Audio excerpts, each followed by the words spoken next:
Usted nos puede ver desde su casa en el canal de YouTube. Suscríbase al canal de YouTube para que nos vea desde la comodidad de su casa, desde su oficina.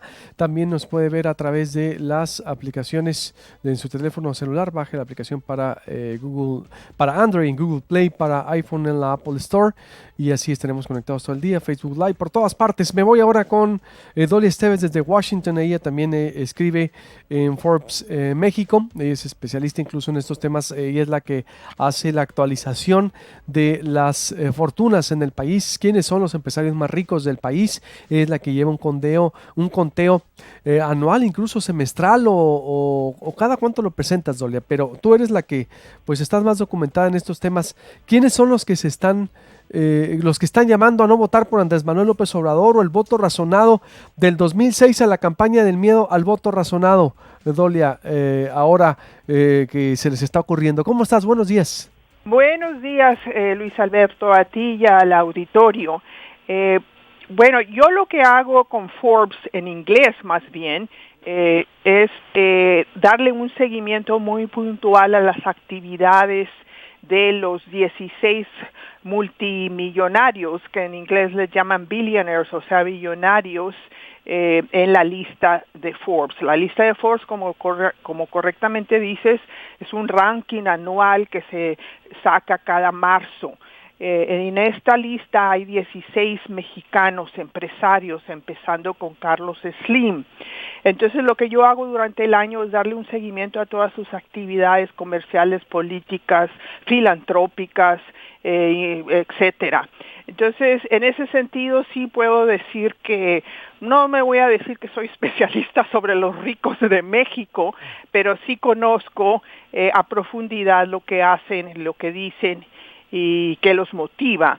En ese sentido, llama mucho la atención algo que hasta cierto punto es insólito, la manera en cómo los tres hombres más ricos de México se han subido al ring, o sea, electoral, para tratar de evitar el triunfo electoral de Andrés López Obrador.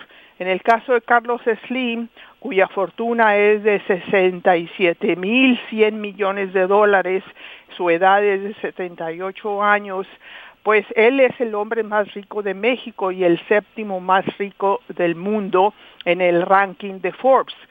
Controla, como sabemos, América Móvil, una empresa multinacional gigante de telecomunicaciones, la más grande de América Latina, y la fortuna de Slim despegó cuando compró Teléfonos de México, que era una empresa estatal durante el gobierno de Carlos Salinas de Gortari.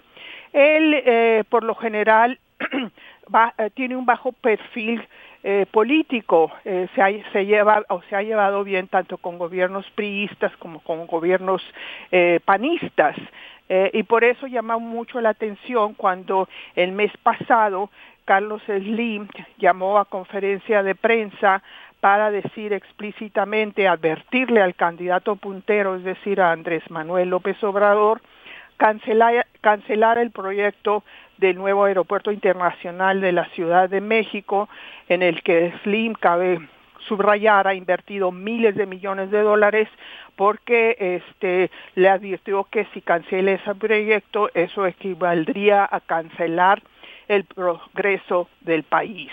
Pero la declaración de Slim del mes pasado no son, vamos a decir, moderadas en comparación a lo que estamos viendo esta semana con el segundo hombre más rico de México, es decir, Germán Larrea Mota Velasco, y con el tercer hombre más rico de México, Alberto Balleres, que sí, el mensaje, la retórica que están usando es mucho más fuerte que lo que hizo Slim el mes pasado. Germán Larrea Mota Velasco, su fortuna es el segundo hombre más rico de México, como digo, y su fortuna asciende a 17,300 millones de dólares, tiene 76 años y es accionista mayoritario de Grupo México, una multinacional minera y ferroviaria que es dueña de las reservas probadas de cobre más grandes del mundo. Y el otro es el tercer hombre más rico de México con una fortuna de 10.700 millones de dólares, es Alberto Balleres, tiene 86 años de edad. Es dueño de Industrias Peñoles, la segunda compañía minera más grande de México y una de las minas de plata más grandes del mundo. Es dueño de la cadena de tiendas de lujo, de una tiendas departamentales, el Palacio de Hierro, y durante medio siglo ha sido presidente de la Junta de Gobierno del Instituto Tecnológico Autónomo de México, mejor conocido como ITAM, que es, cabe recordar, el alma mater de Luis Videgaray, José Antonio Meade y muchos más.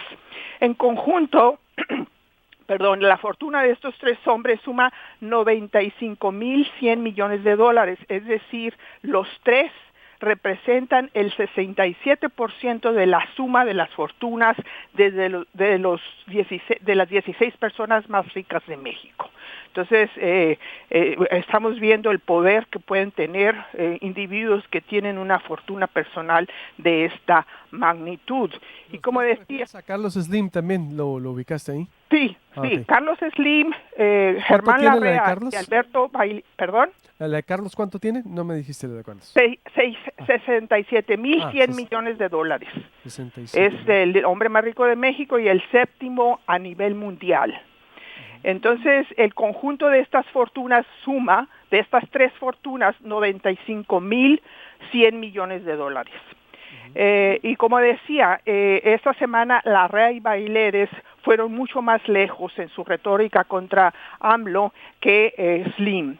Bloomberg reveló que el Palacio de Hierro citó al personal de su sucursal Perisur para exhortarlos a votar por el candidato que tenga la mayor probabilidad de vencer a López Obrador, pues, argumentó, la empresa es la mejor oportunidad que tenemos de preservar el sistema económico que nos permite emplearlos.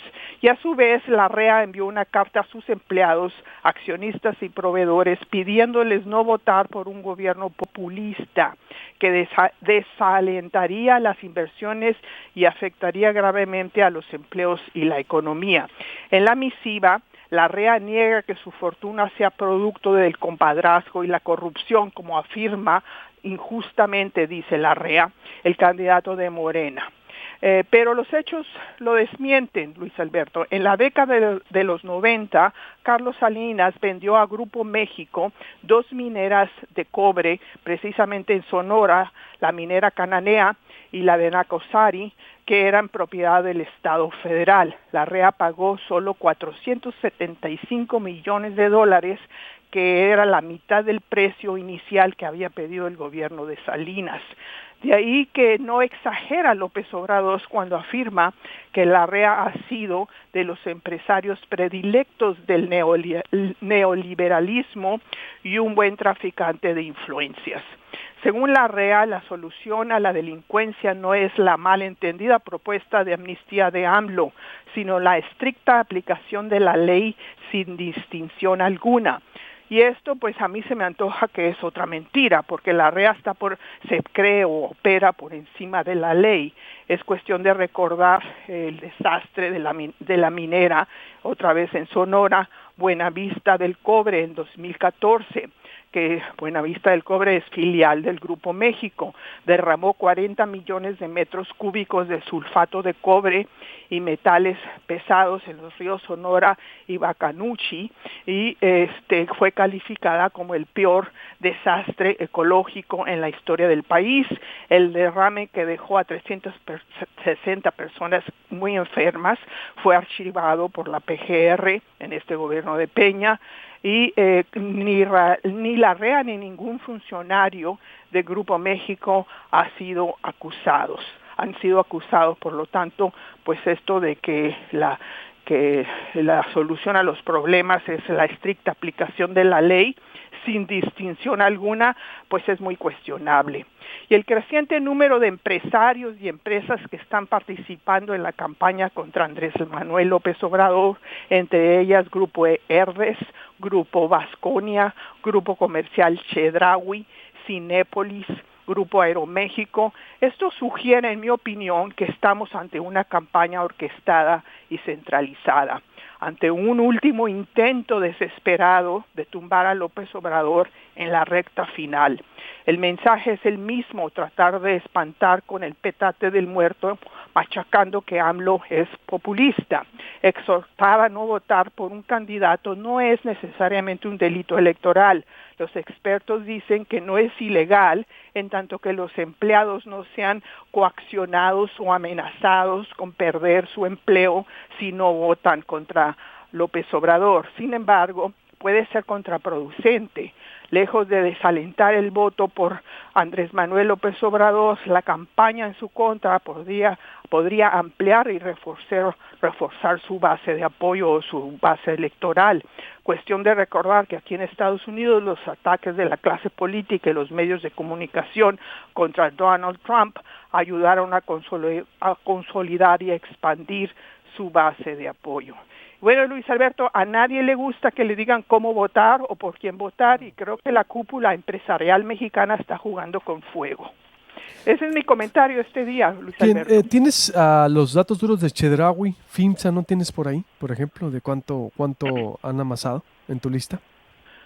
De Chedraui creo que sí, pero de FIMSA no. Ellos no están entre los 16 más ricos de México.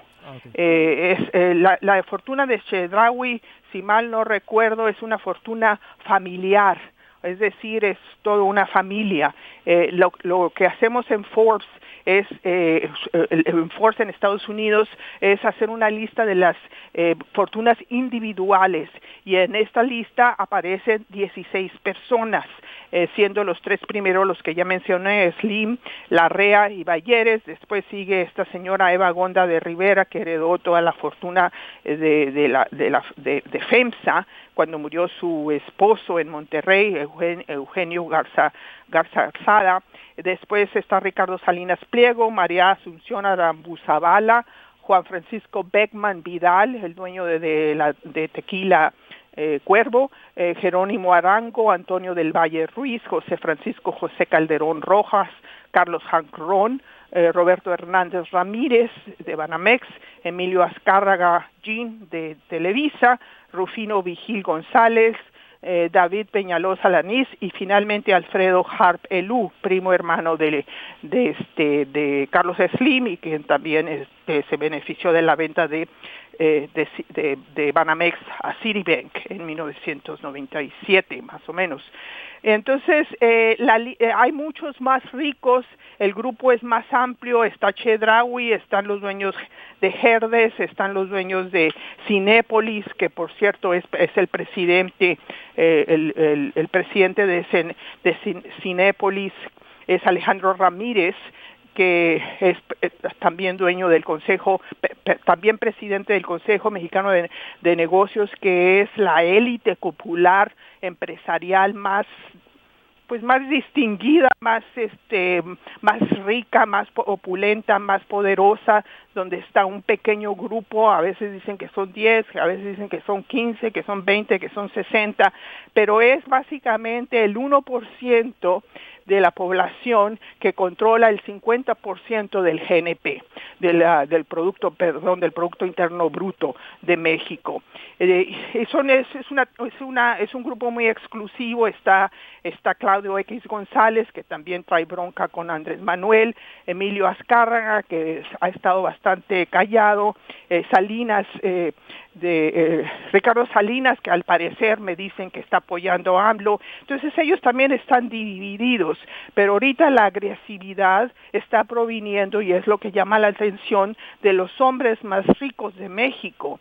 Y bueno, no es menor que fortunas de esta magnitud, con un poder político tan enorme como lo hemos visto a lo largo de las décadas, quieran destruir a López Obrador, lo quieran calumniar de que es populista y de que va a destruir la economía mexicana al estilo de Luis Echeverría, y que va a haber una gran devaluación del peso si gana, que van a salir los inversionistas extranjeros, y la verdad es que no hay señales de nada de eso, al contrario, los inversionistas extranjeros hoy traía una nota, creo que fue Bloomberg o una de los cables, que decía que no están dispuestos que no están planeando irse, que ya están prácticamente descontando que Andrés Manuel López Obrador va a ser el presidente, y que van a ver, o sea, se van a quedar en México. Lo que yo creo que uno de los elementos que más desalienta a los inversionistas es la cuestión del NAFTA, del TLC, que no aterriza y no va a aterrizar antes del 1 de julio, más que pues espantar a la gente diciendo que López Obrador es populista, que es socialista, que va a destruir la propiedad privada, de lo cual nada de eso, pues no hay ningún dato contundente que muestre que ese va a ser su programa de gobierno. Al contrario, algunos de sus asesores... ¿En qué crees que se basa el miedo entonces de ellos, Dolia? Porque con una fortuna, Carlos Slim, aunque Carlos Slim ya no ha dicho nada abiertamente, ¿no? Es decir, No, se quedó callado. se quedó callado, e incluso el mismo Televisa, todo lo contrario, los mensajes son de apertura, ya ves cómo lo han tratado el canal, TV Azteca, Sí. ni se diga. Yo creo que yo los dejaría a un lado también ahí. Pero Germán Larrea, una fortuna de 17.310 millones de dólares. Alberto Sí. Balleres, 10.700 millones de dólares. Son los tres, ellos son los que encabezan este grupo. Para ti, ¿el miedo es en qué? ¿A perder privilegios? ¿A creen que no va? En una economía libre de mercado como la es de México, digo, pues no puede cerrarla. López Obrador, aunque quiera, no nos pudiera No. aislar del mundo, Dolia. ¿Cómo Y ves tú? además no va por ahí la cosa. Mira, cada caso es particular, y claro, están después los grupos empresariales que siguen a estos empresarios, ¿no? Como los que ya citamos, pero en el caso concreto de Germán Larrea Mota Velasco, él tiene una bronca muy grave, muy seria desde hace muchos años con Napoleón Gómez Urrutia, que es el presidente del sindicato minero en México, que está en Canadá desde no sé qué año, hace muchos años, incluso tiene la ciudadanía canadiense, y ellos tienen una bronca desde hace mucho tiempo, que se han acusado y contraacusado en los tribunales mexicanos. Entonces, el hecho de que Andrés Manuel López Obrador haya incluido a Napoleón Gómez Urrutia a la lista de senadores plurinominales, y que le daría inmunidad y regresaría, si gana, desde luego, regresaría a México después de estar asilado desde el 2006, creo. Es muy grave, ¿no? O sea, para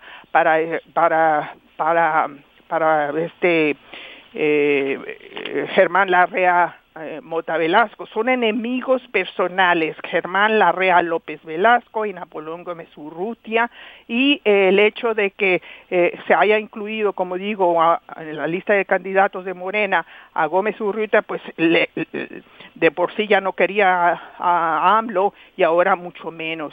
Pero es definitivamente la hazaña que se está viendo en el ataque a AMLO de parte de Larrea, tiene sus orígenes en esta disputa de muchos años que tiene con Napoleón Gómez Urrutia.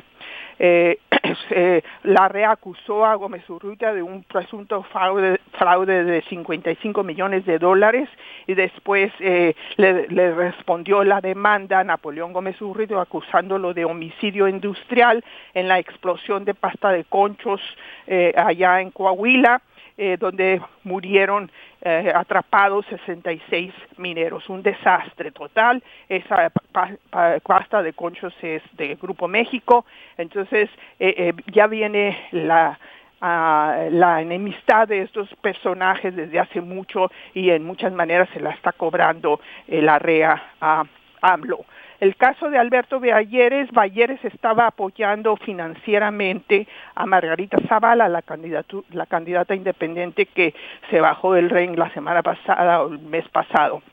Recientemente, antes del segundo debate, renunció a su candidatura independiente, pero Valleres, que es un conservador, pues la estaba apoyando. Y ahora me atrevo a decir que quiere apoyar a Naya, o que está apoyando a Naya.